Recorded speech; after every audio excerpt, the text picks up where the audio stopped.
দেখো বন্ধুরা, এখানে রান্না করব চাপিলা মাছ দিয়ে চচ্চড়ি করব। আর কিছু অনেকটা এনেছি আজকে, তো রেখে দেবো ফ্রিজে। আর এখানে মাংস চিকেন আছে, চিকেন করব। তো এই যে দেড়টা আলু আর কি, একটা ছোটো আলু দিয়েছি, এটা দিয়ে মাংসের মধ্যে দেবো। আর এটা হচ্ছে চচ্চড়ির জন্য, আর চচ্চড়িতে এগুলো দিয়ে তারপর রান্না করব। আর এটা মশলা মাংসের জন্য। তো দেখো রান্নাটা করি। গুড আফটারনুন বন্ধুরা, তোমরা সবাই কেমন আছো বলো? আশা করি ভালো আছো। তো দেখো, এদিকে আমি রান্না চাপিয়েছি উনুনে আজকে। তো অনেকই কাঠ আমার আছে ঘরে, কিন্তু আমি রান্না করি না, তো গ্যাসেই করি। তো আজকে ভাবলাম চলো উনানে রান্না করা যাক, যেহেতু চিকেন উনানে রান্না করলে খুবই ভালো লাগে। আর আজকে ওয়েদার দেখো বন্ধুরা, আমার রান্না হয়ে গেছে, যে ভাত বেড়েছি, এই যে আমরা খাবো এখন। এদিকে যেটা চাপিলা মাছ দিয়ে চচ্চড়ি, আর এদিকে মাংস বেশি ঝোল রাখিনি, দেখো একদমই অল্প ঝোল রেখেছি।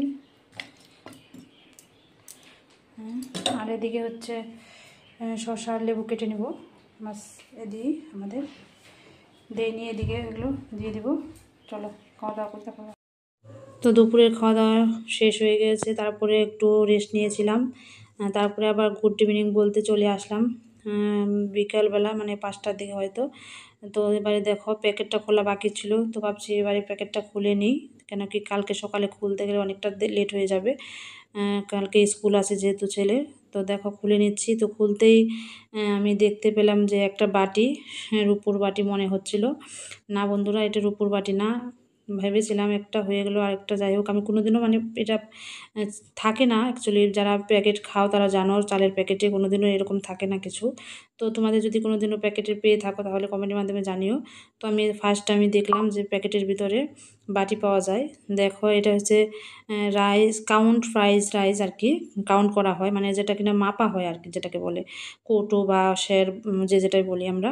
ওই দেখো লেখা আছে কাউন্ট ফ্রাইজ রাইস আর কি, রাইসের যে মাপা হয় সেটাই আর কি। যাই হোক, তারপরে ঢেলে আমি এদিকে চা আর হচ্ছে পেঁয়াজি কটা বানিয়ে নিলাম। তো খেয়ে তারপর রাত্রে দুপুরে যা ছিল ওই খেয়েছিলাম। তো tata bye bye, good night.